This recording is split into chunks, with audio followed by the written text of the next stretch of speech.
E agora, pelo auxílio do Espírito de Deus, me dirigirei ao efeito do resgate ser justificado gratuitamente pela sua graça, pela redenção. Ora, qual é o significado da justificação? Teólogos irão confundi-los se você perguntar a eles. Devo tentar o máximo que posso para fazer a justificação clara e simples, para que até mesmo uma criança a compreenda. Não há coisa alguma que possa ser tida como uma justificativa pelos homens na terra, exceto uma. A justificação, como sabem, é um termo forense. Este termo é sempre empregado no sentido legal. Um prisioneiro é trazido ao tribunal de justiça para ser julgado. Há somente uma forma pela qual esse prisioneiro pode ser justificado. Ele deve ser achado sem culpa, e então, se é assim achado, ele é justificado. Ou seja, é provado que ele é um homem justo. Se vocês o acharem culpado, não poderão justificá-lo. A rainha pode perdoá-lo, mas ele não pode justificá-lo. As ações não são o caráter desse homem. As ações não são justificáveis se há culpabilidade nelas. Não necessariamente ele é justificado simplesmente por haver sido perdoado. Ele pode ser perdoado, mas a realeza em si mesma nunca poderá purificar o caráter desse homem. Ao ser perdoado, ele permanece como um criminoso, tanto quanto antes. Não há outro meio entre os homens de justificar alguém de uma acusação que está posta contra ele, senão provando sua inocência. Ora, a grande maravilha é que, mesmo sendo provado que somos culpados, somos justificados. O veredito de culpa foi dito contra nós e, contudo, somos justificados. Pode haver algum tribunal terreno fazer isso? Não. Restou para resgate de Cristo efetuar aquilo que é uma impossibilidade para qualquer tribunal sobre a terra. Somos todos culpados. Leia o versículo 23, que imediatamente precede o texto. Porque todos pecam e destituídos estão da glória de Deus. Ali, o veredito de culpa é estabelecido e logo depois é dito que somos justificados gratuitamente pela sua graça. Agora, deixe-me explicar a forma pela qual Deus justifica o ímpio. Estou prestes a conjecturar um caso impossível. Um prisioneiro foi julgado e condenado à morte. Ele é um homem culpado. Ele não pode ser justificado, pois foi criminado. Mas agora, imaginem por um momento que uma coisa tal como esta poderia acontecer. Uma segunda parte foi introduzida, a qual poderia tomar toda a culpa daquele homem sobre ela. Uma parte que poderia, com efeito, trocar de lugar com aquele homem e, através de um misterioso processo, que, é claro, é também impossível para os homens, tornar-se aquele homem. Ou tomar o caráter daquele homem sobre si. Ele, o justo, colocando o rebelde em seu lugar e fazendo dele um homem justo. Não poderíamos fazer isso em nossas cortes. Se eu estivesse perante um tribunal e ele concordasse que eu deveria comprar 1 ano de detenção no lugar de algum miserável que foi condenado ontem, a 1 ano de prisão, eu não poderia receber sua culpa. Eu poderia receber sua punição, mas não a culpa.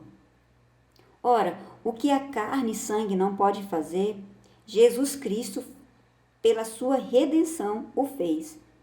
Aqui estou eu, pecadores. Declaro-me agora como um representante de todos vocês.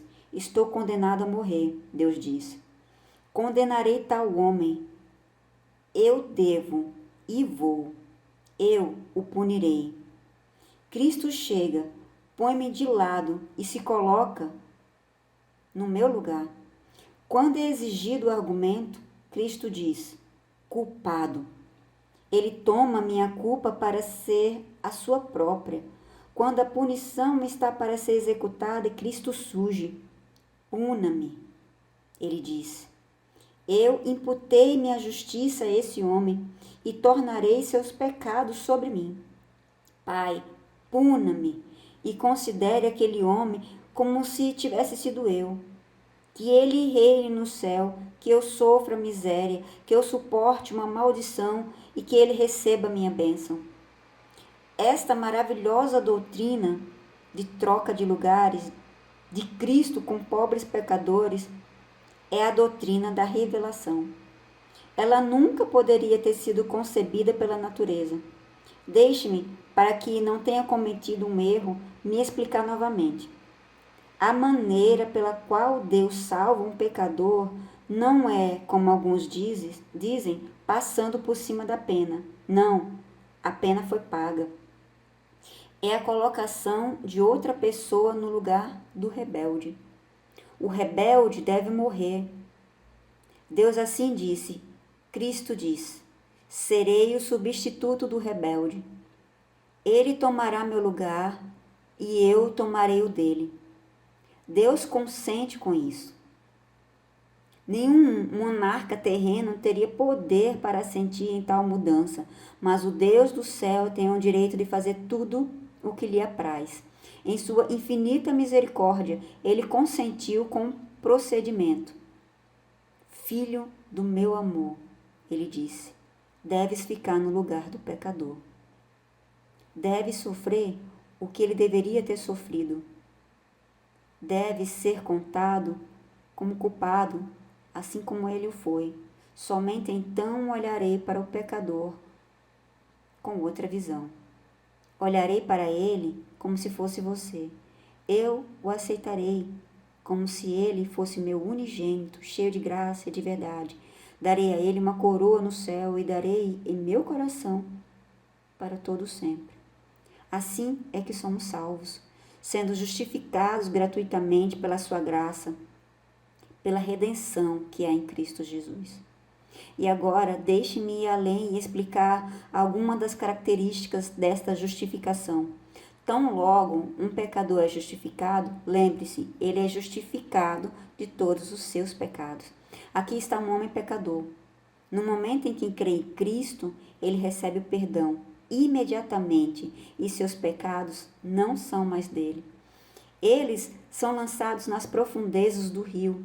Eles são colocados sobre ombros de Cristo e se vão. O homem fica sem pecado à vista de Deus e é aceito no amado. Vocês perguntam, o quê? Vocês dizem isso literalmente? Sim, eu digo, essa é a justificação pela fé. O homem deixa de ser considerado pela justiça divina como um ser culpado. No momento em que ele crê em Cristo, sua culpa é dele, totalmente tirada. Mas vou um passo além. No momento em que o homem crê em Cristo, ele deixa de ser considerado culpado por Deus. E mais, ele se torna justo, meritório. No momento em que Cristo toma seus pecados, ele recebe a justiça de Cristo. Para que, quando Deus olhar para o pecador, o qual uma hora atrás estava morto em pecados, ele o olhe com o mesmo amor e afeição com que sempre viu seu filho. O próprio Cristo disse, como o Pai me amou, também eu vos amei. João 15, 9. Ele grandemente nos ama, assim como seu Pai o amou. Vocês podem acreditar em uma doutrina como essa? Ele não ultrapassa todo o pensamento? Bem, ela é a doutrina do Espírito Santo, a doutrina pela qual devemos esperar, a fim de sermos salvos. Posso a qualquer pessoa não esclarecida ilustrar melhor este pensamento? Falarei a ela a parábola que nos é dita nos profetas, a parábola de Josué, o sumo sacerdote. Josué entra vestido com vestes imundas, tais vestes representando os seus pecados. Suas vestes sujas são tiradas e significa perdão. Põe-se uma coroa em sua cabeça e ele é vestido com traje real. Ele é feito rico e justo. Isso é justificação. Mas de onde vieram tais trajes? E para onde vão esses trapos? Os trapos que Josué usava foram tomados por Cristo, e as vestes colocadas nele são os trajes com que Cristo se vestia. O pecador e Cristo fazem exatamente como Jonatas e Davi fizeram. Jonatas coloca sua túnica sobre Davi, e este dá a Jonatã suas vestes. Semelhantemente, Cristo leva os nossos pecados e nós levamos a justiça de Cristo. E é por uma gloriosa substituição e troca de lugares que os pecadores são livres e são justificados pela sua graça. Mas alguém diz: ninguém é justificado desta forma até que morra. Acredite, ele é sim. No momento em que o pecador crê e confia em seu Deus crucificado, de uma vez recebe ele seu perdão. Por seu sangue é completa a sua salvação. Se aquele jovem ali tem realmente Cristo em Cristo esta manhã, percebendo por uma experiência espiritual o que tenho tentado descrever, ele é tão justificado aos olhos de Deus agora, quanto será quando estiver diante do seu trono. Nem mesmo os espíritos glorificados nas alturas são mais aceitáveis a Deus do que o pobre homem. Abaixo deles, que outrora foi justificado pela divina graça, é uma perfeita lavagem, perfeito perdão, perfeita imputação. Somos completa e gratuitamente aceitos através de Cristo, nosso Senhor. Somente mais uma palavra aqui, e então deixarei este assunto da justificação. Aqueles que uma vez foram justificados o são irreversivelmente. Assim que um pecador toma o lugar de Cristo e Cristo toma o seu lugar, não há temor de que haja uma segunda mudança. Uma vez que Cristo pagou a dívida foi paga e nunca será cobrada novamente. Se vocês são perdoados, o são de uma vez para sempre. Deus não dá ao homem um perdão gratuito sob sua própria promessa e então mais tarde se retrata e o pune. Longe de Deus fazer tal coisa. Ele diz: punir é Cristo, você pode ir livre.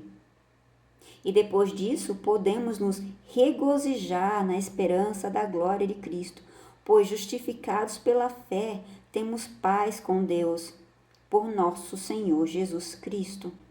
E agora ouço alguém clamar: essa é uma doutrina extraordinária. Bem, assim alguns podem pensar, mas deixem-me dizer-lhes, essa é uma doutrina professada por todas as igrejas protestantes, embora eles não a preguem.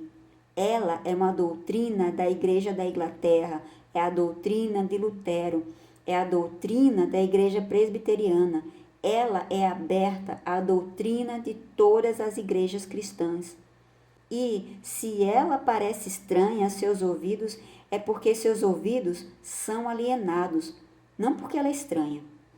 Ela é a doutrina das Sagradas Escrituras, a saber que ninguém pode condenar a quem Deus justifica, e que ninguém pode acusar aqueles por quem Cristo morreu, pois eles estão totalmente livres do pecado, de modo que, como um profeta tem dito, Deus não vê iniquidade em Israel, nem contemplou maldade em Jacó. Números 23, 21.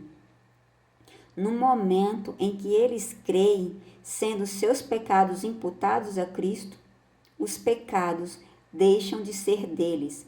A justiça de Cristo é a eles imputada e é contada como pertencente a eles, a fim de que, pela graça de Deus, eles sejam aceitos.